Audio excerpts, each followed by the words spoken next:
नमस्कार, मैं डॉक्टर रजनीश कुमार आप सभी का एक बार फिर से हार्दिक स्वागत करता हूं। आज के वीडियो लेक्चर में हम बात करेंगे यूजीसी नेट हिंदी के पाठ्यक्रम में यूनिट 5 के अंतर्गत लगी हुई महादेवी वर्मा की कविता यह मंदिर का द्वीप, जिसकी कि हम व्याख्या करेंगे और साथ में इस कविता पर आधारित प्रश्नों को भी देखेंगे। जैसा कि आप जानते हैं, महादेवी वर्मा की इससे पहले हमने 2 कविताओं पर चर्चा कर ली थी। मैं नीर भरी दुख की बदली और दूसरी कविता थी बीन भी हूं मैं तुम्हारी रागिनी भी। तो उम्मीद है कि कविताओं की व्याख्या आप सभी को अच्छी लग रही होगी। साथ में इस पर आधारित जो भी प्रश्न बन रहे हैं वो प्रश्न भी आपको अच्छे लग रहे होंगे। साथ में आपकी तैयारी अच्छे गति से आगे बढ़ रही होगी। ये कविता इस मायने में खास है कि ये कविता आप लोगों के लिए समर्पित है। अब आपके दिमाग में ये सवाल उठ रहा होगा कि कैसे ये कविता हमारे लिए समर्पित है। तो जब हम कविता की व्याख्या करेंगे तो बातें और क्लियर होंगी। आपको अंत तक इस वीडियो लेक्चर में बने रहना है और बहुत ही आनंद के साथ आपने बहुत जगहों पर इस कविता की व्याख्या पढ़ी होगी, किताबों में भी पढ़ी होगी, लोगों से भी पढ़ी होगी। लेकिन आज कैसे एक परीक्षार्थी के साथ इस कविता को जोड़कर देखा जा सकता है और यूजीसी नेट की परीक्षा से जोड़कर देखा जा सकता है, उसको हम दिखाने की कोशिश करेंगे, उसकी व्याख्या भी करेंगे। तो सबसे पहले हम देखते हैं इस कविता का जो शीर्षक है, यह मंदिर का द्वीप। यह माधवी वर्मा के काव्य संग्रह दीप शिखा में संकलित किया गया है और इस पूरी कविता में 2 चीजें बार-बार आपको ध्यान में रखनी है, मंदिर और दीप।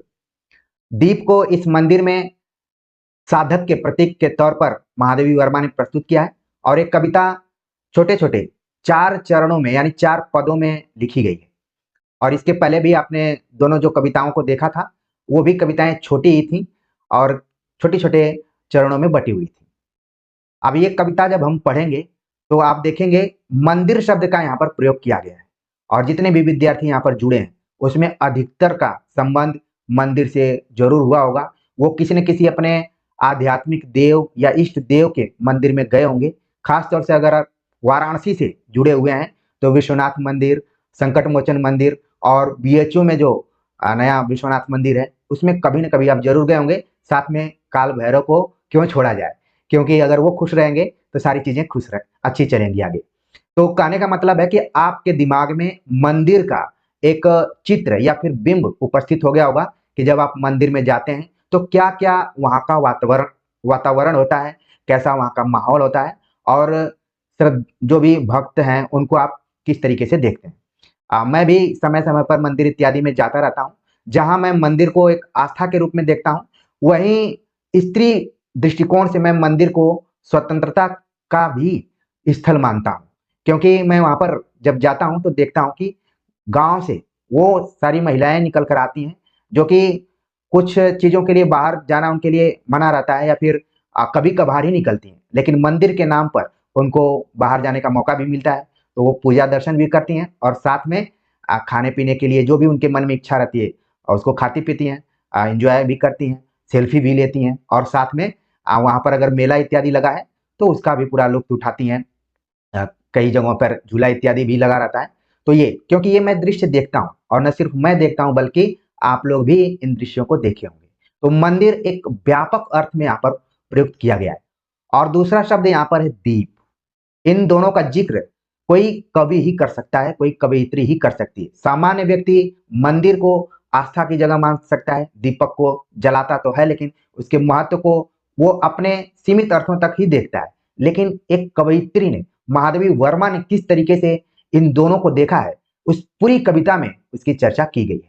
माधवी वर्मा की इस कविता को पढ़ते हुए आप अपने दिमाग में एक तरफ मंदिर को रखेंगे और दूसरे तरफ दीप को रखेंगे और साथ में क्योंकि आप परीक्षाओं की तैयारी कर रहे हैं, तो आपके लिए मंदिर आपका स्टडी रूम है और दीप आप खुद हैं। तो इससे भी जोड़ कर देखना है कि जिस तरीके से मंदिर में दीप की स्थिति है, उसी तरह आपके घर में आपकी स्थिति है। आप अगर पढ़ रहे हैं, तो आप अपने घर के, अपने कुल के, अपने परिवार के दीपक हैं। वो कैसे हैं, पूरी व्याख्या में हम देखेंगे। तो माधवी वर्मा लिखती हैं, यह मंदिर का दीप, इसे नीरव जलने दो। यह मंदिर का दीप है, इसे खामोशी के साथ जलने दो, इसको डिस्टर्ब मत करो। आपने दीप को जरूर देखा होगा, और खासतौर से हम दीपावली जो शब्द बना हुआ है इसी से बना हुआ है। और जब हम मंदिरों में जाते हैं तो उसमें से हमारे पास पूजा पाठ की तमाम सामग्रियां होती हैं, लेकिन दीप की एक खास विशेषता है। बिना दीप की सारी सामग्रियां अधूरी सी हैं। महादेवी वर्मा को लिखना पड़ता है कि यह मंदिर का दीप, इसे नीरव, नीरव मतलब खामोशी से जलने दो। और प्रिय विद्यार्थियों, आप भी जब अपनी तैयारी करते हैं, पढ़ते हैं, तो आप हल्ला करके नहीं पढ़ते हैं, आपको भी खामोशी के साथ ही पढ़ना है। जोड़कर देखिए, तब आपको लगेगा कि सही मायने में साहित्य को या फिर कविताओं को कैसे पढ़ना है। ठीक है, तो मंदिर का दीप है, इसे खामोशी के साथ जलने दो। रजत शंख घड़ियाल स्वर्ण वंशी वीणा स्वर, गए आरती वेला को शत शत लय से भर।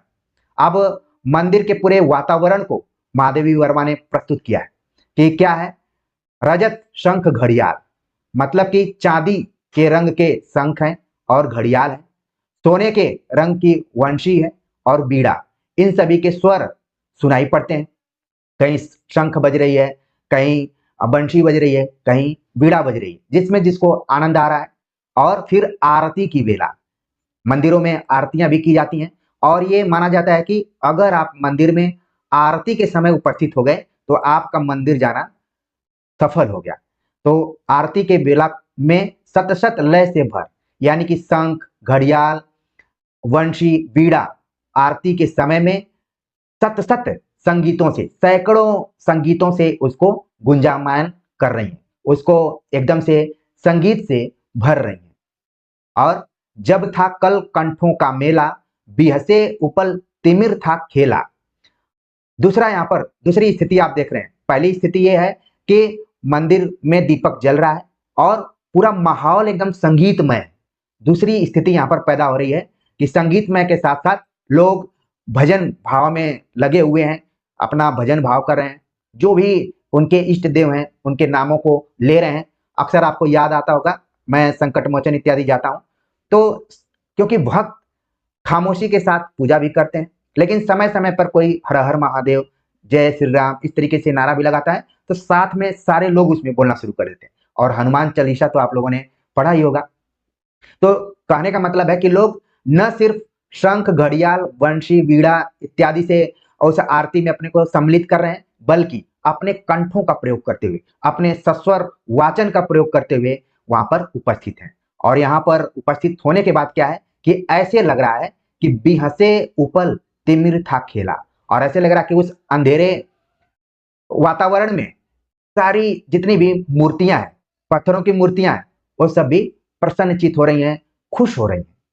और अब तो AI का जमाना चल गया है, और अभी हमने देखा कि जब श्री राम जी की मूर्ति स्थापना हुई थी तो उसमें भी आंखें इधर उधर हो रही थी। आप लोगों ने भी रील्स को देखा होगा। तो अब जमाना थोड़ा बदल रहा है, लेकिन यहाँ पर ये महादेवी वर्मा की कल्पना ऐसे वो मान रही हैं। देखिए, कल्पना कहाँ जाकर साकार हुई है, वर्तमान समय में जाकर साकार हुई है।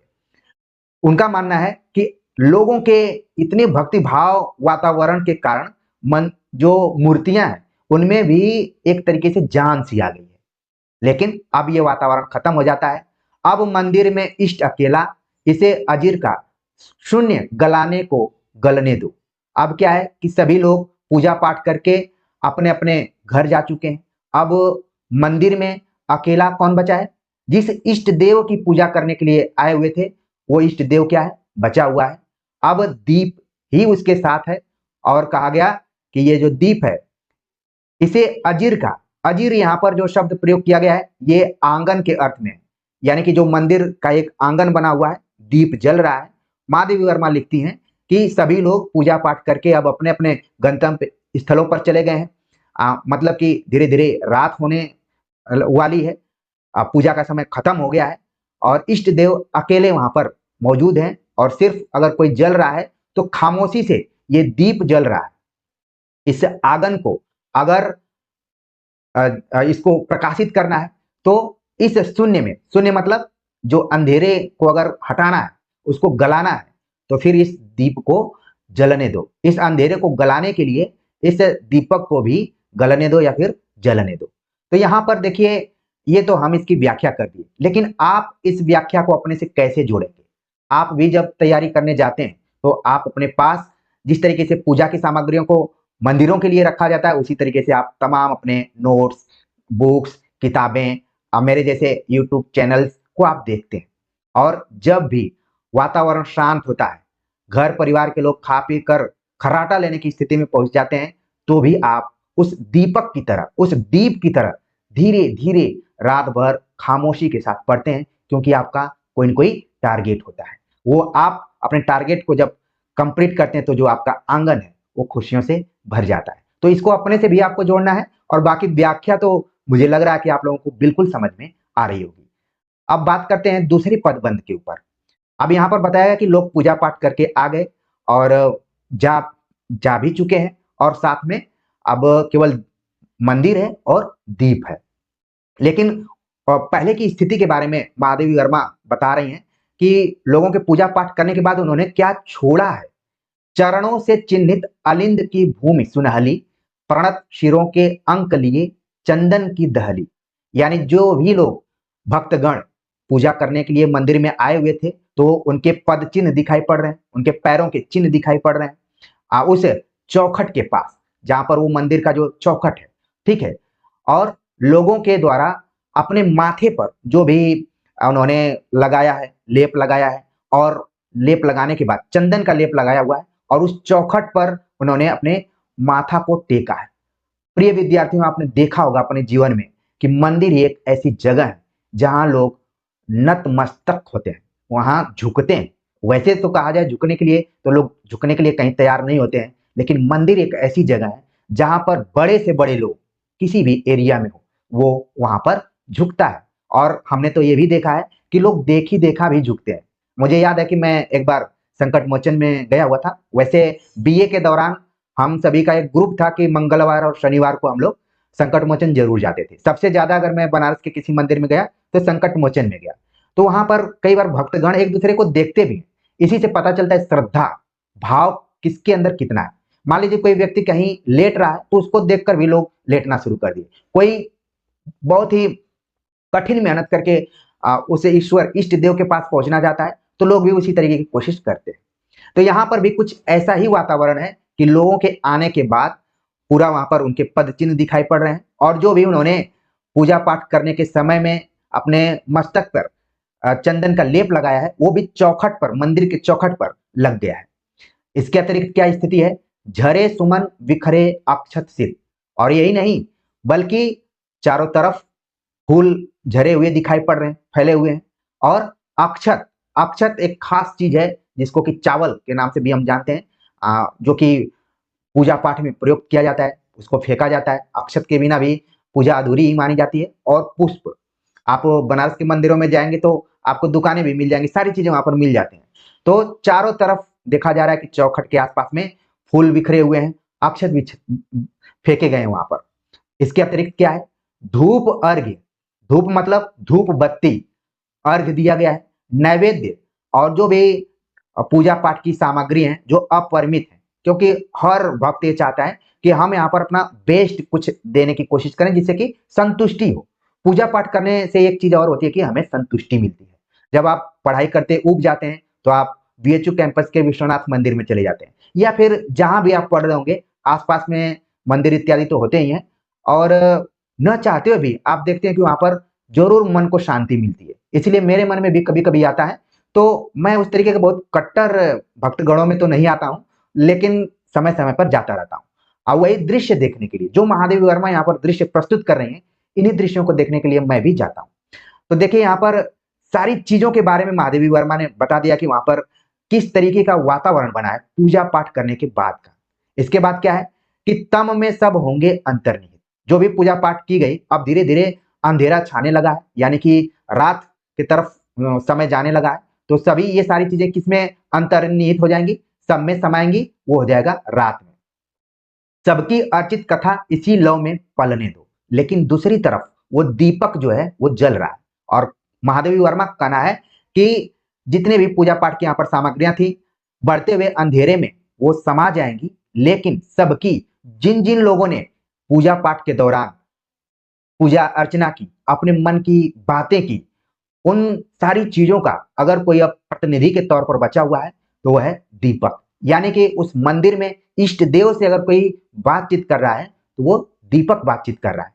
अर्चित कथा, जैसा कि आप लोग पूजा पाठ तो करते होंगे, जाते ही होंगे मंदिर में, तो आप देखते हैं कि वहां लोग कोई बोलता नहीं, किसके मन में क्या चल रहा है। कोई अपने परीक्षा को लेकर पूजा कर रहा है, कोई अपने परिवार को लेकर पूजा कर रहा है, कोई अपने किसी नौकरी में जाना चाहता है, उसमें प्रमोशन के लिए पूजा कर रहा है। पूजा पाठ के भी अलग अलग मांगे हैं। इस तरीके से कोई पूजा, इसलिए कोई बोलता नहीं वहां पर, तो इसी को कहा गया अर्चित कथा। ठीक है, तो ये पदबंध भी आपको समझ में आ गया होगा। आगे हो गया कि अंधेरा धीरे धीरे बढ़ने लगा और जो उस मंदिर का पुजारी है उसकी स्थिति क्या है उसके बारे में, यानी कि मंदिर के फिर पूरे वातावरण का, जैसे जैसे रात आगे बढ़ रही है, समय आगे बढ़ रहा है, मंदिर के पूरे वातावरण को महादेवी वर्मा ने इस कविता में बड़ी खूबसूरती के साथ प्रस्तुत किया है। लिखते हैं कि पल के मन के फेर पुजारी विश्व सो गया, प्रतिध्वनि का इतिहास प्रस्तरों बीच खो गया। यानी कि जो पुजारी है लगातार लोगों के पूजा पाठ का सामान रखते और माला को जपते जपते वो ऐसा लग रहा है कि बहुत थक गया है और थक कर वो सो गया है, क्योंकि अब भक्तगण है नहीं तो पुजारी का भी उतना अस्तित्व होता नहीं। पुजारी का भी उसी तरीके से रोल है जैसे एक शिक्षक के लिए छात्र की जरूरत होती है, वैसे पुजारियों के लिए भक्तगणों की भी जरूरत होती है। मुझे याद आ रहा है कि मैं एक बार विंध्याचल गया हुआ था, वहां पर जो विंध्यवासिनी माता जी का मंदिर है वहां पर मैं एक बार गया, तो जो मेन मंदिर था वहां पर तो सारे पुजारी इत्यादि बैठे हुए थे, उसके अतिरिक्त अलग अलग भी जगहों पर मंदिर है उसी कैंपस में एक तरीके से देखा जाए। तो मैंने पुजारियों को देखा तो पुजारी सब मोबाइल चला रहे थे ऐसे ऐसे, और फिर जैसे ही भक्तगणों को देखते थे तो एक्टिव हो जाते थे। फिर इसके बाद तमाम जो भी मंत्र इत्यादि तो वो लोग याद किए रहते हैं। तो कहने का मतलब ये है कि जो भी पुजारी हैं, जितना भक्तगण मेहनत करते हैं उतना पुजारी भी मेहनत करते हैं, उनको भी थकान आती है। तो वो भी अब रात के समय जैसे जैसे वो बढ़ रही है वैसे इनके अंदर जो भी दिन भर की थकान है उसके वजह से ये भी सोने की स्थिति में। अब क्या है, प्रतिध्वनि का इतिहास प्रस्तरों बीच खो गया है और ऐसा लग रहा है कि जो घंटे बज रहे थे और शंख बज रही थी, बंशी और बीड़ा बज रही थी, सभी अब क्या है कि इन पत्थरों के बीच में वो कहीं ना कहीं खो गए हैं। अब वो उनके इतिहास की बातें हो गई। और इसके बाद सांसों की समाधि सा जीवन मत्स्य सागर का पंथ बन गया बन, और धीरे धीरे वहां का वातावरण क्या हो रहा है, शांत हो रहा है। ऐसा लग रहा है कि पूरा जीवन किसी समाधि में चला गया है, यानी कि धीरे धीरे वातावरण वहां का शांत हो रहा है, केवल प्राकृतिक वातावरण में ही थोड़ी बहुत हलचल है। मसी सागर का पंथ गया बन, और ऐसा लग रहा है कि मसी मसी शब्द का प्रयोग आपने कबीर दास के संदर्भ में पढ़ा हुआ कि मस कागज छुयो नहीं कलम गोयो ना हाथ। मसी का मतलब होता है स्याही। ठीक है, तो स्याही का जो यहाँ पर अब तो अलग अलग, जैसे मैं लाल स्याही का प्रयोग कर रहा हूं, लेकिन असली स्याही मानी जाती है जो काले रंग की होती है। ठीक है, और अंधेरे का जो कलर है वो काला ही है, यानी कि पूरा अंधेरा छा गया है और सारा जो वहां का वातावरण है वो शांत हो गया है। जो दिन भर की गतिविधि थी वो गतिविधि भी धीरे धीरे शांत हो गई है और अंधेरा बढ़ता जा रहा है। इसके बाद क्या है, रुका मुखर कण कण का स्पंदन, इस ज्वाला में प्राण रूप फिर से ढलने दो। और चारों तरफ जो मुखरता दिखाई दे रही थी अब वो भी धीरे धीरे क्या हो रही है, स्थिर हो रही है। स्पंदन भी धीरे धीरे स्थिर हो रहा है, जो भी हलचल थी वो भी धीरे धीरे शांत हो रही है। लेकिन ये जो दीपक जल रहा है ये उसमें प्राण डाले हुए हैं। इसको भी इसको क्या करना है कि इसी तरीके से महादेवी वर्मा का कहना है कि इसको ढलने दो या फिर धीरे धीरे इसको खामोशी के साथ जलने दो, जो कि इसके प्राण रूप में कहा जा सकता है। तो ये हो गया तीसरा पदबंध। अब हम बात करते हैं जो आखिरी पदबंध है। रात और गहरी होती जा रही है, दूसरे तरफ दीपक जलता जा रहा है। आप अपने को भी समानांतर देखते रहिए कि जिस जैसे जैसे रात बढ़ती जाती है आपका कंसंट्रेशन बढ़ता जाता है, आपको पढ़ाई में मन लगना शुरू कर देता है। ठीक है ना, मुझे ऐसा लग रहा है कि परीक्षार्थियों के लिए रात का समय कुछ ज्यादा अच्छा होता है। बाकी दिन में तो आप अगर लाइब्रेरी में पढ़ाई कर रहे हैं, ग्रुप बना हुआ है तो कोई चाय पीने के लिए बुला रहा है, कोई समोसा खाने के लिए बुला रहा है, कोई कुछ करने के लिए, थोड़ा सा डिस्टर्बेंस तो होता है। लेकिन रात का धीरे धीरे जो समय होता है, अगर आप टारगेटेड ढंग से पढ़ाई कर रहे हैं तो इसी दीपक की तरह आप आगे धीरे धीरे बढ़ते जाते हैं। अब इस पंक्ति में, इस पद में क्या है वातावरण कि झंझा है दिग्भ्रांत रात की मूर्छा गहरी, आज पुजारी बने ज्योति का यह लघु प्रहरी। अब क्या है कि धीरे धीरे हवाएं चल रही हैं और रात गंभीर होती जा रही है और दिशाओं का पता नहीं चल रहा है, और रात ऐसा लग रहा है कि मूर्छित होके गहरी नींद में सो रही है। रात को भी महादेवी वर्मा ने एक मानव के रूप में यानी कि प्राणी के रूप में देखने का प्रयास किया है। ठीक है, तो यहाँ पर स्थिति यह है कि माहौल, जो वातावरण है, धीरे धीरे शांत होता जा रहा है, रात गहराती जा रही है और ऐसे लग रहा है कि वो भी अब गहरी नींद में जाने वाली है। और अब स्थिति क्या है कि आज पुजारी बने। पुजारी देखिए पहले ही सो गया है थक के, लेकिन अब कौन है, ऐसा लग रहा है कि मंदिर की रखवाली कौन कर रहा है, वो ज्योति यानी जो दीपक है वो कर रहा है। आज पुजारी बने ज्योति का यह लघु प्रहरी, ये जो छोटा सा प्रहरी है वो ऐसा लग रहा है कि मंदिर का पुजारी बना हुआ है। कब तक बना रहेगा, जब तक लौटे दिन की हलचल, जब तक इस दिन की हलचल वापस नहीं आ जाती है तब तक वो अपना नीरव रूप से खामोशी रूप में जलता रहेगा। अब जलने के पीछे ये भी है कि उसमें कितना तेल है या फिर जलने के लिए कितनी सामग्री है। मान लीजिए कोई पूजा करने गया और बहुत छोटा सा कर दिया तो ज्यादा दीपक नहीं जलता है, ये भी चीज है। लेकिन यहाँ पर ये मानकर चला जाए कि दीपक में दम है, वो जल रहा है। तो कब तक जलेगा, जब तक कि दिन वापस ना आ जाए, यानी कि अगला दिन ना आ जाए, तब तक यह जागेगा प्रतिपल। तब तक यह मानो हर क्षण के लिए जाग रहा है, उस मंदिर की रखवाली कर रहा है और उस वातावरण को थोड़ा बहुत प्रकाशित किया हुआ है।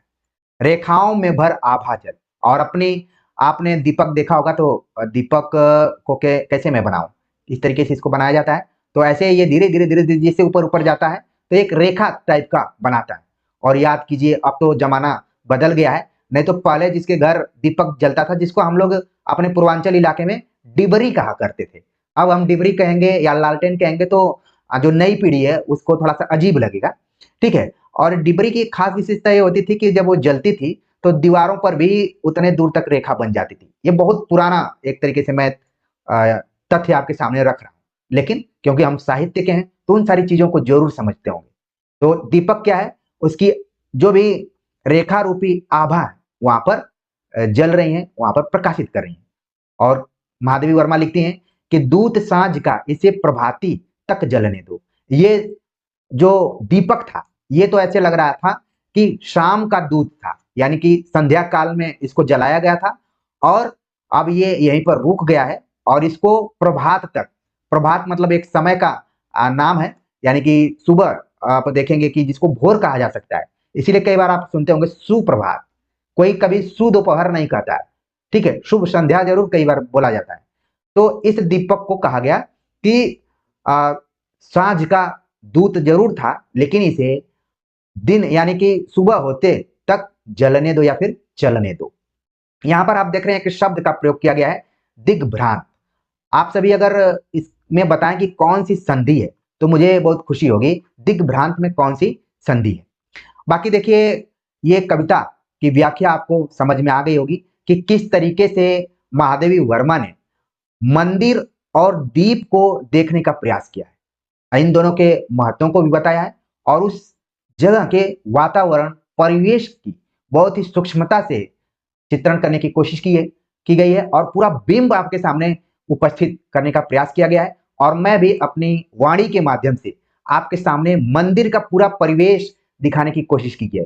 और आपने मंदिरों में देखा भी होगा कि लोग इतनी बार माथा इत्यादि टिकते हैं कि वहां पर एक तरीके से आप देखते हैं चिन्ह बन जाता है। अगर आप संकट मोचन जाएंगे तो देखेंगे कि जहां हनुमान जी की मूर्ति है पीछे, वहां पर भी लोग ललाट लगाकर और पूरा बना दिए, बड़ा मुलायम रहता है। और मैं तो कई बार जाता हूँ तो वहां पर ललाट लगाता हूँ तो बड़ी शांति भी मिलती है। तो देखिए पूरा मंदिर का परिवेश और दीप की जो महत्ता है उसके बारे में महादेवी वर्मा ने प्रस्तुत किया है और हमने भी पूरी कोशिश की कि आपके जीवन से जोड़ते हुए इस कविता की व्याख्या की जाए। कोई जरूरी नहीं है कि मैं आपके लिए मोटिवेशन की वीडियो अलग से बनाऊं, ये भी तो एक मोटिवेशन ही है। अब चलते हैं हम प्रश्नों के ऊपर बात करते हैं। देखिए इस कविता पर आधारित जो पहला प्रश्न यहाँ पर है कि यह मंदिर का दीप कविता किस संग्रह में संकलित है। ऑप्शन दिया गया नीरजा, सांध्य गीत, दीप शिखा, निहार। ठीक है ना, कुछ यहाँ पर मात्रात्मक त्रुटियां हो गई हैं जिनको कि आप यहाँ पर देखिए मैं सुधार दिया, क्योंकि जब मैं बना रहा था तो जल्दी में इसको नहीं देख पाया। खैर, ये सारी चीजें थोड़ी बहुत चलती रहती हैं। तो किस काव्य संग्रह में है, आपके दिमाग में तुरंत आ गया होगा, क्योंकि शुरुआत में ही हमने बताया हुआ था। सही जवाब हो गया दीपशिखा। अब दीपशिखा का प्रकाशन कब हुआ, ये भी आपके मन में आना चाहिए। ठीक जब भारत छोड़ो आंदोलन चल रहा था, तो इस जमाने में महादेवी वर्मा ने क्या लिखा, दीपशिखा लिख दिया। और देखिए इसमें शब्द का प्रयोग ही है, इस कविता में भी दीप का महत्व है, और इस काव्य संग्रह का जो नाम है उसमें भी दीप है। तो मान लीजिए एग्जाम में आप बिल्कुल नहीं पढ़ कर गए, तो भी इसको आप चाहे तो अपने आईक्यू लेवल से थोड़ा बहुत कर सकते हैं। कब कर सकते हैं, जब इस तरीके के चैनल से जुड़े रहेंगे और ऐसे टीचर से जुड़े रहेंगे तब। चलते हैं आगे, बात करते हैं। कई बार अपने से भी अपनी पढ़ाई करनी पड़ती है कॉन्फिडेंस बढ़ाने के लिए। अगला प्रश्न है कि महादेवी वर्मा की कविताओं में प्रतीक के तौर पर आते हैं बादल, दीप, हरी घास, बाजरे। तो महादेवी वर्मा की कविताओं में आप देखेंगे कि अलग अलग तरीके के प्रतीक हैं, लेकिन इन ऑप्शंस के आधार पर सही कूट क्या है आपके मन में आने लगा होगा। आप अपना दिमाग दौड़ा रहे होंगे कि आखिरकार इसका सही जवाब क्या हो सकता है।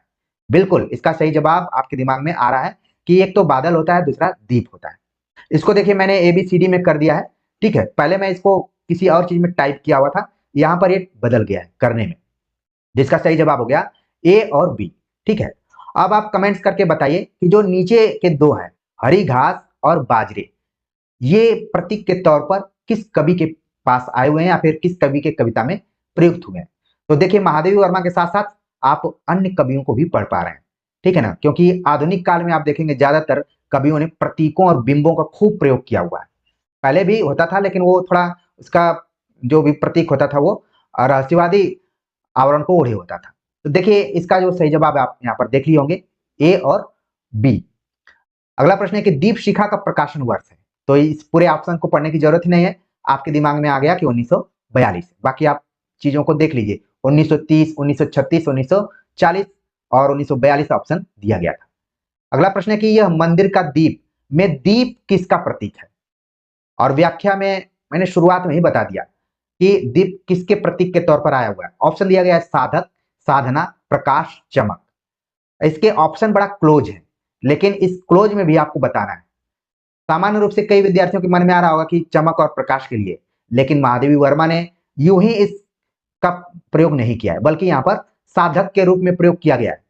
और जैसा कि मैंने कहा कि आप सभी भी साधक से कम नहीं है, आप लोग भी साधना कर रहे हैं। पढ़ाई भी क्या है, तपस्या है, और आप भी उस दीप की तरह साधक के तौर पर यहाँ पर मौजूद है। अगला प्रश्न है कि मत्स्य सागर में कौन सा अलंकार है। तो मैंने पिछले वीडियो में बताया हुआ था कि एक खास टिक है कि दो शब्दों के बीच में अगर डैश हो या फिर संयोजक चिन्ह हो, तो तुरंत आपके दिमाग में कौन सा अलंकार आना चाहिए। ऑप्शन दिया गया उपमा, रूपक, उत्प्रेक्षा या फिर अनुप्रास। तो इसका सही जवाब हो गया ऑप्शन दूसरा, रूपक अलंकार यहाँ पर मौजूद है। अगला प्रश्न है कि दीप को किसका दूत माना गया है। ऑप्शन दिया गया है सुबह, दोपहर, शाम या फिर रात। तो अभी व्याख्या में हमने बताया कि दीप को महादेवी वर्मा ने शाम का दूत माना हुआ है, जिसको कि उन्होंने सांझ लिखा है, ठीक है ना। तो इस तरीके से इस प्रश्न को भी आपने देख लिया होगा। अगर मान लीजिए परीक्षा में किसी तरीके से घुमाकर सवाल आता है, चाहे वो पंक्तियों पर आधारित हो, चाहे इस कविता से संबंधित तथ्यों पर आधारित हो, या फिर इसके काव्य संग्रह पर आधारित हो, हर एंगल से आप इसको देख लेंगे। और सबसे बड़ी बात यह है कि इस कविता को अगर आपने दिल लगा के पूरी व्याख्या सुनी होगी, तो ये आजीवन याद रहेगी, आप कभी नहीं भूलेंगे, क्योंकि मैंने बताया कि ये आपसे जुड़ी हुई कविता है, ये आपके लिए एक प्रेरणा के तौर पर है। आप भी उस मंदिर के दीपक हैं, उसी तरीके से जैसे आप अपने स्टडी रूम के दीपक हैं, आप अपने परिवार के दीपक हैं। तो इस कविता को अपने से जोड़कर देखिए। तो उम्मीद है कि सारी चीजें अच्छी लगी होंगी। आप सभी के कमेंट्स का मुझे इंतजार रहेगा। मिलते हैं एक नए टॉपिक के साथ, तब तक के लिए नमस्कार।